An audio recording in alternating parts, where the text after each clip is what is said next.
Hello, and welcome to the test execution page. Before you start running your tests, check that you have the correct project displayed. Click on the green plus sign, which will expand the branches of the test tree. There are two ways to execute tests. You can click on the function and select Run Function. This will run all of the tests associated with that function. You can also right-click on the test case and select Run Test.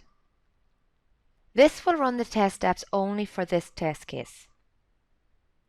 This then opens up the test runner. Enter the product version under Test and the test environment. Select Start. The status of the test runner will change to running and you will see the test steps highlighted in blue. Carry out the test steps and record the outcome for each step.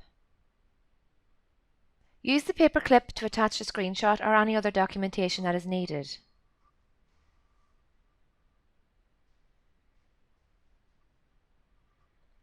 When all the test steps are completed, the Running Display button changes to Finished. Select End, Save and Close to exit the test runner.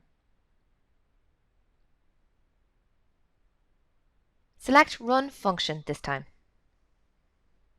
Enter in the product version and the test environment. Select Start. Run through the test steps. If a test fails, record why the test failed and select the bug to raise a defect. The Add Defect dialog box opens up. Insert a summary of the defect and also its description. You have to enter both a summary and a description of the defect, or you will not be allowed to save the defect. All new defects will have a status of New. Select the severity of the defect and who you are assigning the defect to. Select the root cause if known. Select the paperclip icon to attach an attachment.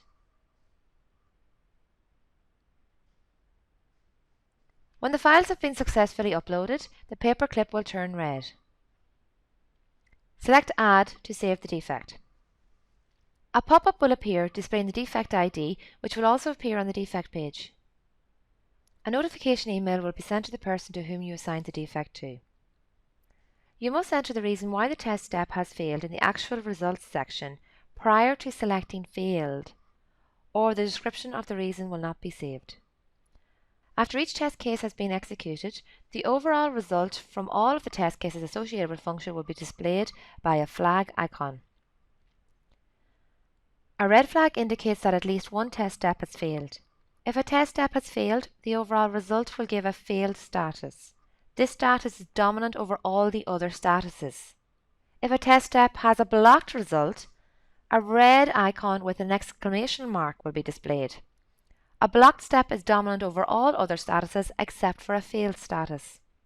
If a test step is not completed, a pause symbol will be shown as the overall result. This status takes precedence over all the other statuses except failed and blocked. A green flag is shown if all the test cases have passed.